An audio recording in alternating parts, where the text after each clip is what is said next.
Drive through the American Midwest today, and you will see the physical remains of what used to be the wealthiest working class in human history. Thriving, vibrant downtowns have been replaced by boarded-up storefronts and rusting infrastructure. We are taught to view this decay as the inevitable result of global markets, a natural, unavoidable economic cycle where certain industries simply age out. However, the historical record suggests the loss of manufacturing jobs is actually a meticulously executed plot to force a specific economic shift. To understand what was lost, we have to look at the baseline. By the mid-20th century, American industry had created a workforce with massive leverage. A factory floor income could secure a mortgage, fund a savings account, and guarantee a long-term retirement. Compare that historical stability to the hollowed-out landscape of modern industrial towns. Entire regions have lost their primary employers, leaving behind massive, decaying facilities and severe local poverty. The modern Rust Belt stands as the successful execution of a hidden geopolitical blueprint, designed to systematically strip the working class of its historical leverage. If you examine the structure of historical empires, the ruling elite rarely fear the poorest classes. Impoverished, exhausted peasant populations lack the basic physical and financial resources required to organize and fight back against their rulers.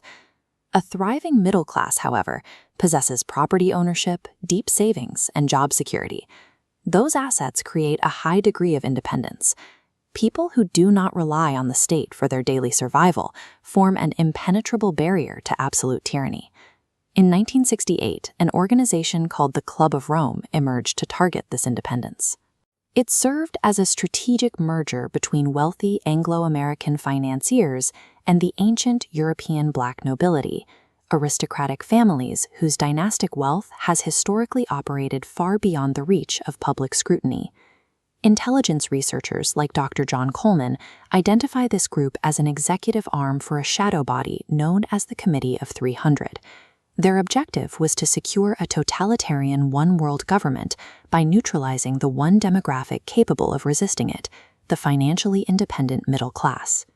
The specifics of this attack were heavily documented by Dr. Coleman, who analyzed the Club of Rome's mandate to dismantle the industrial and agricultural base of the United States. This chart visualizes the specific economic doctrine they engineered. You see a rising trend of industrial progress that suddenly hits an artificial ceiling and flatlines into what they explicitly called a post-industrial zero-growth society. To force the economy into this zero-growth state, they deployed their first tactical weapon. They authored a deliberate strategy to rip high-paying manufacturing jobs out of domestic borders. Corporations were incentivized to bypass the American worker entirely. They exported those crucial industrial roles to foreign nations, where they could exploit massive populations of cheap, unregulated slave labor. The architects of this policy did not try to hide the resulting domestic damage. Alexander King, the chairman of the Club of Rome, spoke quite openly about the intended effects on the public.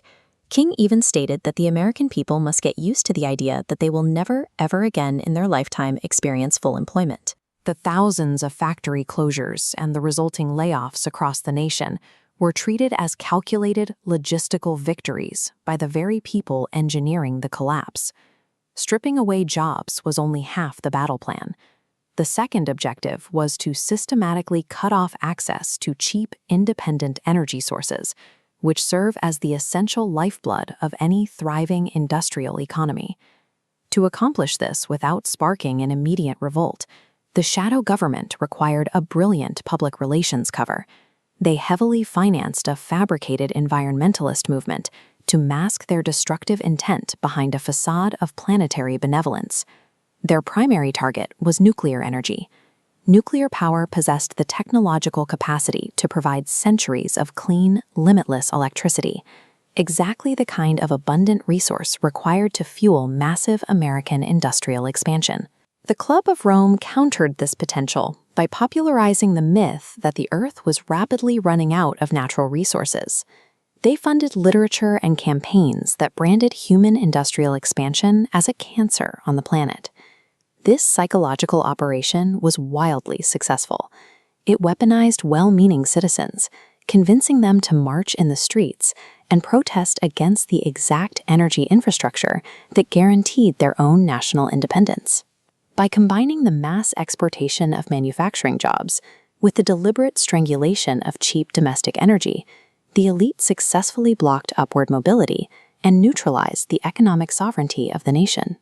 When you pull the plug on cheap power and export the means of production, the social architecture of a country begins to warp.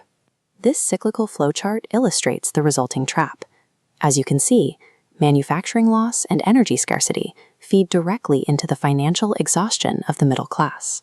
Stripped of their savings and security, families are forced into a quiet, steady state of structural dependence on the government just to survive. That dependence is the ultimate prize for the Committee of 300.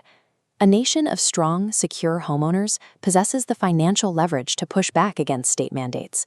A nation living paycheck to paycheck does not. Their documented goal is the creation of a neo-feudal society. Neo-feudalism is a regression to the Dark Ages, where a tiny, elite aristocratic class rules with absolute authority over a highly controlled and entirely dependent global serf class. This shift from middle-class prosperity to a state of global serfdom is the terminal objective of the Zero Growth Mandate. This information directly challenges the official, sanitized history we see on the nightly news, and digesting it can be deeply disturbing. But understanding the architecture of the trap is the crucial first step to dismantling it. Shadow organizations like the Club of Rome do not derive their power from magic. They rely entirely on the public's ignorance, constant distraction, and apathy to execute these sprawling, multi-decade plans. Look around your own local community. Observe the shuttered factories, the rising costs of basic utilities, and increasing reliance on state intervention. You are looking at the specific, engineered symptoms of the post-industrial agenda. By educating ourselves on the true origins of these economic policies, we can finally identify the hands pulling the strings. Once you see the puppeteers, you break the psychological spell of the elite, and you take the first step toward reclaiming your independence.